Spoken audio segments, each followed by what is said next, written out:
I just got done doing a workout that I really didn't feel like doing. And what helps me stay consistent with my workouts is a system. And I have a system to share with you over at trainermovement.com.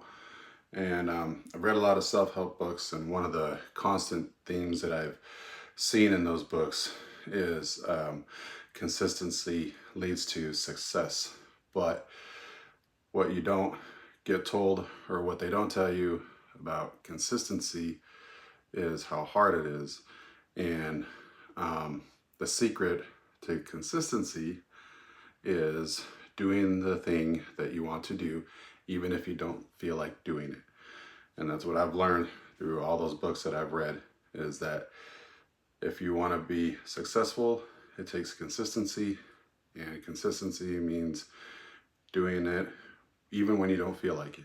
So go check out the system over at trainermovement.com, and I'll see you on the next video. Take care.